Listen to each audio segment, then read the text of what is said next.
Ассалаумағалейкум достар, сіздермен Ұста Автогаз. Бүгінгі бөлімде біз сіздерге алдында редуктор таныстырдық қой, енді редукторды қолданыста қалай қолдану керек, соны түсіндіретін боламыз. Бұл жерде крузак 100-дік 4T7. Бұған Nordic XP редукторын орнатқан екен.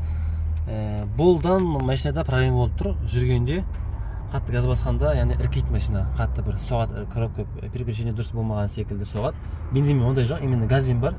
Бұның себебі редукторда, редуктор 6 цилиндрге арналған 225 киловатт күш, ал бұл машинаға оған көбірегін қою керек еді. Бұда біріншіден бұның камерасы, антифриз кіріп шығатын камерасы кішкентай болғандықтан газды өте аз мөлшерде, өзінің күшіне сай мөлшерде, бірақ бұл машинаның күшіне жетпейтін мөлшерде газды испарять етеді де, бұл газ дұрыс берілмейді ан жаққа. Бұл редуктор, бұл машина сай емес, сондықтан машина іркейді. Ол бір. Бұл енді бұл машинаның монтажына келетін болсақ, монтаж былайынан жасалмайды. Мынау мысалы форсунка жатыр. Мына шланга ешқайда бекітілмеген мысалы. Бұл шланга мына жері антифриздың шлангасына қажылып қалған. Неге? кондерға. Бара-бара тесіледі бұл. Барлығы өзінің заводской гофрасына немесе трубкаларына стриппен немесе хомуттармен бекітіліп тұру керек. Мынау былай. Сосын бір айта кетерлігі, бұл жерде шланга шыққан. Мына форсункаға дейін мына шланга жерде қысқа да, ал екінші банкадегі форсункаға шланга өте ұзын ан жаққа шейін кетіп қалған. Айырмашылық шамамен 1 метрдей айырмашылық бар. Бұл неге соғуы мүмкін? Бұл давление мына жаққа тез барады да, газ ан жаққа жай барады. Ан жаққа бару үшін, екі жақта екеуі давление болады да, машинаны тоже іркуіне әкелуі мүмкін. Үшінші. Бұл да жай бос жатыр. Ешқандай гофраға оралмаған бұл нелер. Және де бір айта кетерлігі, бұл жерде мына штуцер, газдың баратын штуцерға тесілгенде форсункадан шығатын газ. Мына бензин форсунканың қасына максимально мүмкіндік болса, бензин форсунканың қасынан тесілу керек газдың штуцерлары. Ал бұл жерде 15 сантиметрде орын бар. Бұл әрине бұлай монтаждан кейін машина іркейді, машина жүрмейді. Бедный семейство неше түрлі чектар жанып, машина іркіп жүрмейді де, сондықтан бәріне газ кінәлі болады. Әлбетте газ бензинге қарағанда өте таза, ешқандай табиғи таза болып есептеледі бензинге қарағанда. Және де дұрыс монтаж болса, еш проблема жоқ, газбен дұрыс жүретін еді. Жалпы кез келген машинаға газ қоюға болады, тек монтаж дұрыс жасалу керек. Бүкіл инструкциялардың барлығы сақталса, және де дұрыс оборудование подбирать етілсе, ешқандай машинаға қысылмай газ қоя беруге болады, ешқандай қиналмай. Достар, бана бұл монтаж қойылған, дұрыс монтаж жасалмаған деп айтқан көліктің программасының осциллограммасы. Бұл жерде машина қалай жұмыс жасады, бүкіл характеристикалары көрінеді бұл жерде. Сізге көрсеткіміз келгеніміз, дұрыс монтаж жасалмаса, машинаға сай редуктор таңдалмаса, дұрыс монтаж жасалмаса, осындай қателіктер болады. Бұл жерде мына қызыл сызықпен белгіленген машинаның обороты. Мына обороттың ең жоғары нүктесі мына жерде 3300 оборот. Одан соң оборот түседі, төмен түскенде 1200 оборот. Бізге керегі редуктор, кішкентай редуктор, 6 цилиндрге арналған редуктор, күші 225 киловатт. Бірақ машинаның күші көп. Сол кезде давление қаншалықты отырады, және де машина іркей ма, сол давление отырады, іркемей ма, сол сіздер көрсеткіміз келіп тұрғаны. Бұл жерде оборотты жинады, оборот түсті, 1000 оборотпен келе жатыр. Бензин форсунка, газ форсунканың уақыттары дұрыс.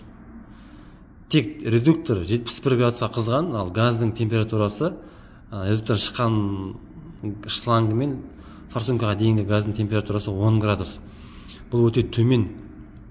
10 градус болса, сұйық күйге аздап сұйықтау болып, газдың давлениесі дұрыс болмайды да, машина іркіп жүрмеуі мүмкін. Бұл 71 болса, редуктордың температурасы мынау шамамен бір 30-20 градусқа одан төмен болса, жақсы болады, жалпы сондай болу керек. Бұл нашар. Себебі редуктор ішіндегі камерасы антифриз өтетін. Ол кішкентай болғандықтан өте қатты мөлшерде газды ысыталмайды, сұйық күйден бу күйге айналдырылмайды, давление аз болғасын машина іркейді. Ары қарай кеттік. Ал енді бұл жерде келдікте 1400 оборотпен қызыл жолақша RPM оборот, бірден жоғары оборот көтерілгенде давлениені қараймыз. Бірінші давление 1,47, газдың уақыты 4 миллисекунд. Бірден көтерілген кезде оборот 2200, 2600-ге барды. Міне қараңыздар. Мына жерден бастап мынау деген газдың форсунканың уақыты, ал мына жасыл болса, ол газдың форсункасының уақыты. Бензин форсункалардың уақыттарын қазір алып тастаймыз, сол кезде ыңғайлы болу үшін көруге. Оборот тұра берсін, мап тұра берсін. Міне, мынау газ форсунка, мынау давление қалай отырғанын көріп отырсыздар.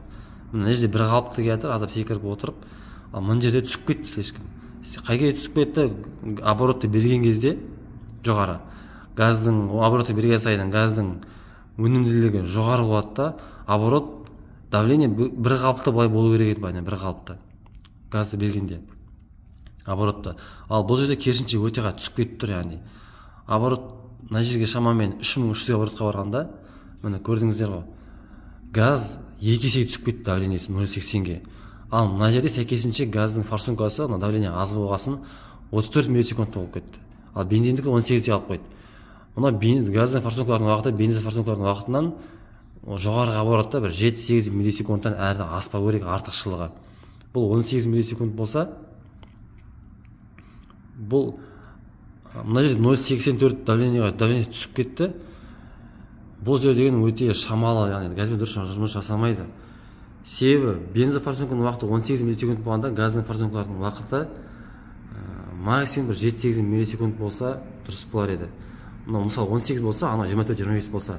Және де газдың форсункалардың уақыты 25 миллисекундтан асып кеткен жағдайда газдың форсункалары ондай тез жылдамдыққа жұмыс жасай алмайды да, яғни толықтай ашып қояды.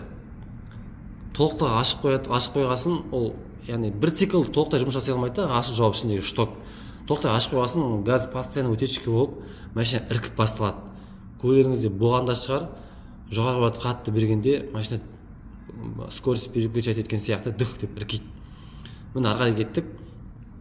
Берді оборотты жоғары көтеріп кетті, 3300 оборотта 35, давление әлі құлап кетір, 2 есе құлап кетір. Давлениенің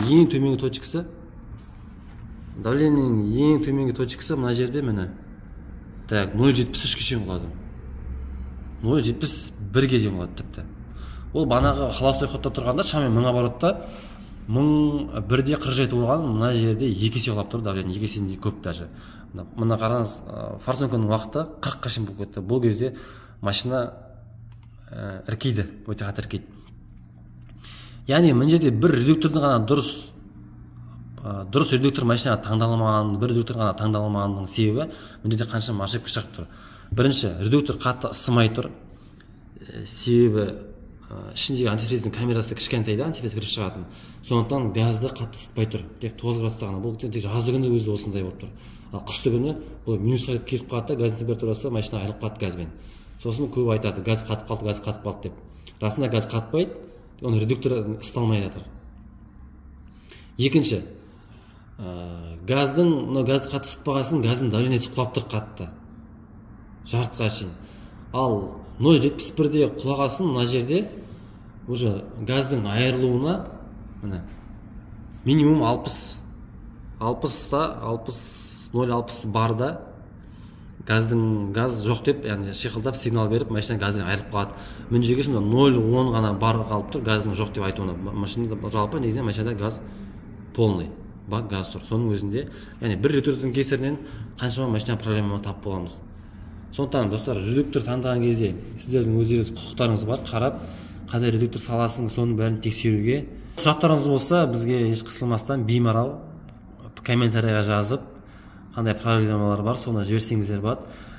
Бұл видео көбінесе жай газ қойғандарға емес, установщиктарға пайдалы болады деп ойлаймын. Көбінесе солар жұмыс жасайды бұлармен. Немесе осындай осциллограмм файлдарын бізге жіберсеңіздер де болады, қарап, машина неден жүрмей тұр, барынша ауруларын айтып беруге болады. Осылай тек жазып алу керек болады. Мына жерде жазатын play батырмасы бар. Соны жазсаңыз түгел 0 болып қалады. Және де сохранить етіп бересіз. Қандай біздің бұл бұрындағы жұмыс жасаған проблемалары болған